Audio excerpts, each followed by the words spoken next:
Okay, everybody, we're continuing with our types of reactions. And what we're going to do is move on to the next one. All right, we took care of if you take a look at the screen here, you'll see we took care of, in the last video, we looked at our synthesis reaction, which is here, right? And then we talked about our decomposition reaction, which is here, okay?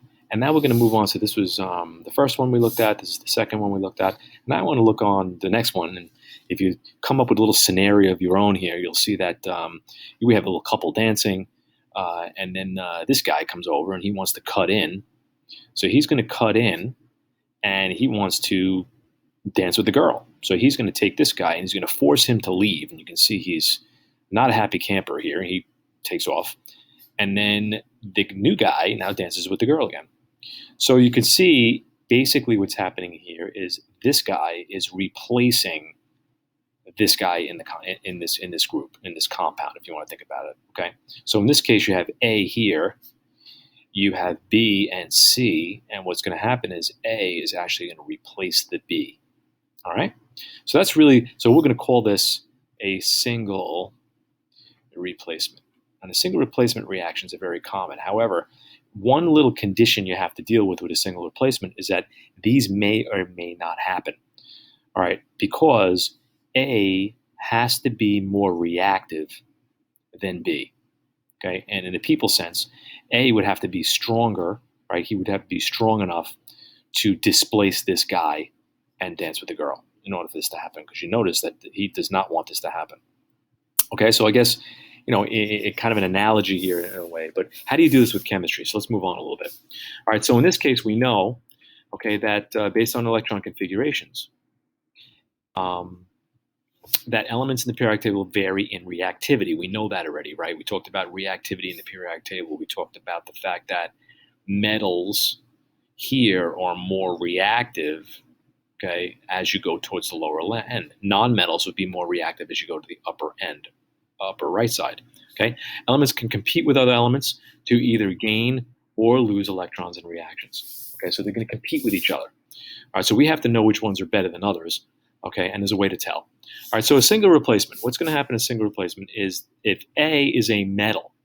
All right, so you have to identify A as being a metal. You're going to have to identify this as being a metal. Okay, and what if we react with BC? What the A is going to do is it's going to displace or replace B. Okay, and it's going to go into the compound. Okay, with C. Okay, and it's going to kick B out by itself. Now, something really important to know is that the metal element, B or A, that's in the compound has the charge. Okay, see the charge here? That charge is the one that's in the compound. When you're not in the compound, you have a neutral charge, so you don't have a charge. So you're switching the ions out in this case. Okay, really important when you're in metal. All right, so there's a little rule with this. Okay, the more active metal, okay, which is A, will replace any less active metal ion below it in table J. And you may say, well, what's table J? Well, here it is. Okay, so table J is a reference table within the New York State reference table, chemistry reference table. Okay, and it lists metals from the most active to the least active, okay, in order. Now, what you're going to find here is, if we just examine this table really quickly, is that we're going to see that many of the alkaline metals and alkaline earth metals you will see here at the top, okay, and then your transitions will be a little bit lower, okay, and then we have a little bit of a strange thing in here, which is hydrogen, okay, and then we have your least active metals, copper, silver, and gold, at the bottom. Okay, just understand one thing about hydrogen. If it's in the positive state, again, hydrogen's not a metal, and you can see it down here in the little disclaimer at the bottom. Hydrogen's not a metal. So if it's in the ionic state, if it's in a compound, that's what an acid is. An acid is a compound that contains H+. So HCl is an acid, HBr is an acid, H2SO4 is an acid, and so on. Okay, if you look at table K and table L, that's also the case. So to repeat, more active versus least active here.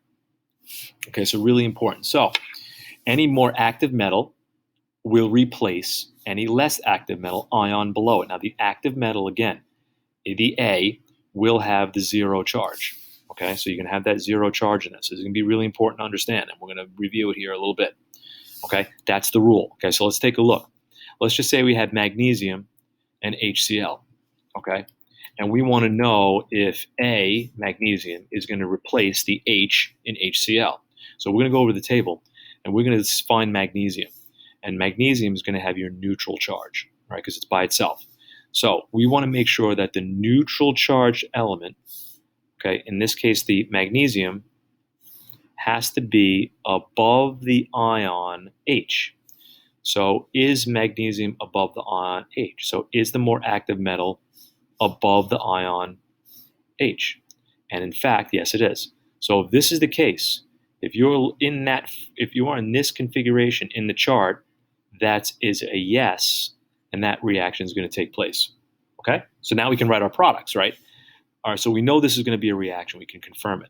Again, the zero state, the active metal, has to replace any less active ion below it in the table. If it's in this way, it works. Okay, so magnesium is going to replace H. So what magnesium is going to do is magnesium is going to go with the Cl. So we're going to write magnesium 2 plus, because now it becomes the ion, getting that from the table. Cl is minus. We're going to crisscross the charges. We're going to get Mg Cl2 plus H. So H comes out by itself, okay, just like B would be kicked out by itself. Now, it's really important to know, you're going to make sure that when you write H, you write H2.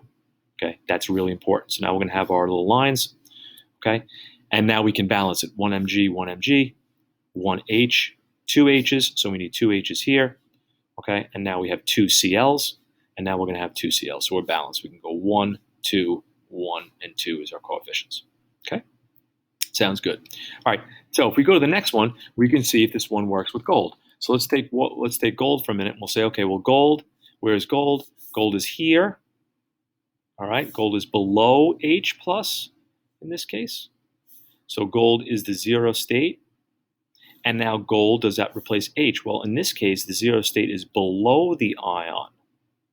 So now this is going to be no. So this does not take place. So if you put gold in acid, you're going to get simply no reaction.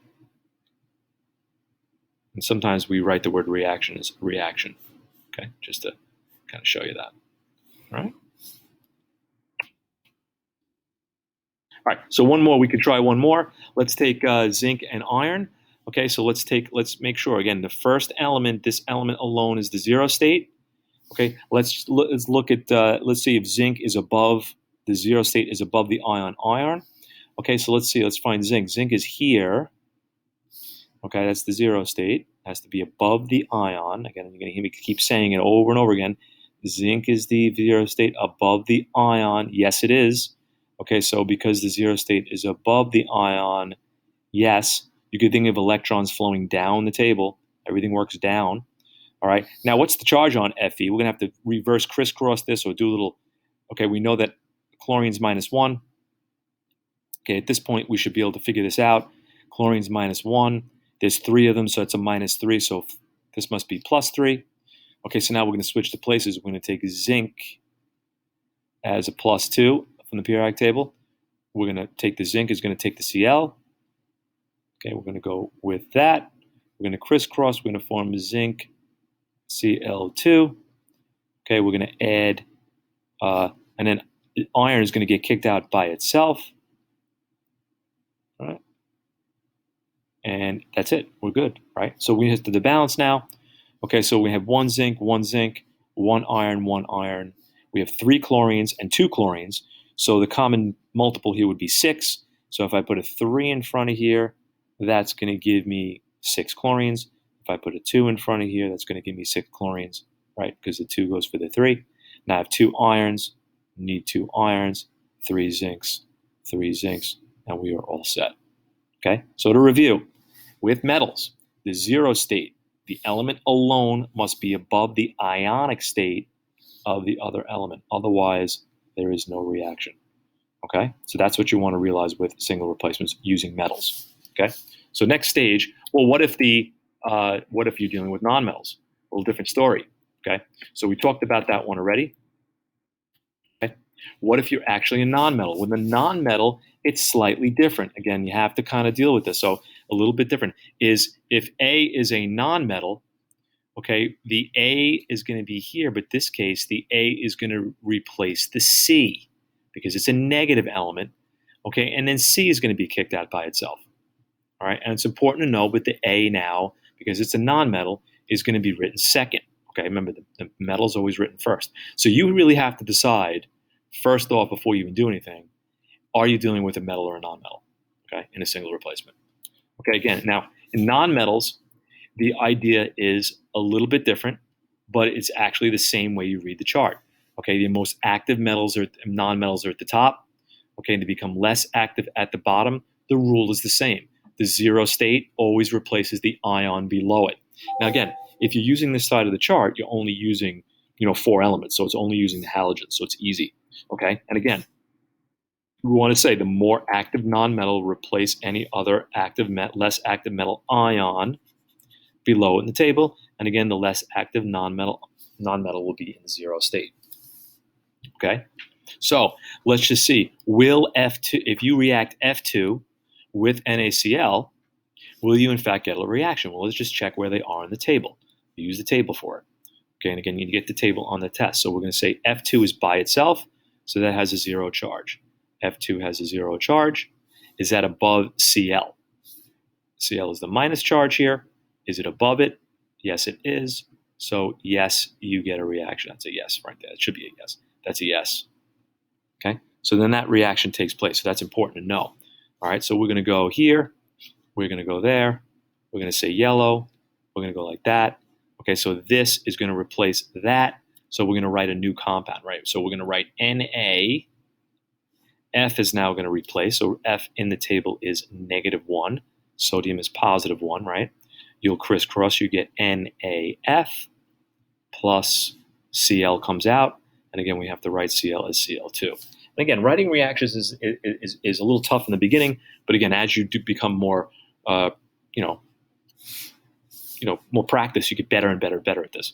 All right, so that's correctly written reaction. Again, we got to make sure we balance. 2 F's here, 2 F's here, 2 NAs, 2 NAs. That gives me 2 CLs, and now we have 2 CLs here. So now we're balanced.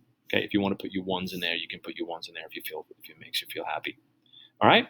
So next speaking, let's go Br and Cl. What if we had Br? Let's see. Br is going to be my negative, right? In this case. Now again, you don't have to write the negatives. I'm just doing that for teaching purposes. Let's go Br. And the question is does Br replace Cl? Again, you want to make sure that ion is below it. In this case, all right. So let's take a look what we see here, and we're going to go to black, and we're going to see that Br is the ion is above. So this is going to be a big fat no. Okay, so that's not going to work. So that makes life a little bit easier on us here. We can say simply no reaction. Okay, you don't have to write the products. All right, so interestingly enough, we're all good. That would be single replacements. There is a practice pages in your in your packet. Make sure you practice a little bit on writing these. Again, big thing is the ion has to be below the free state element, the element that's in this zero state, in order for these reactions to work. Then you write the products, then you balance. All right, have a good day.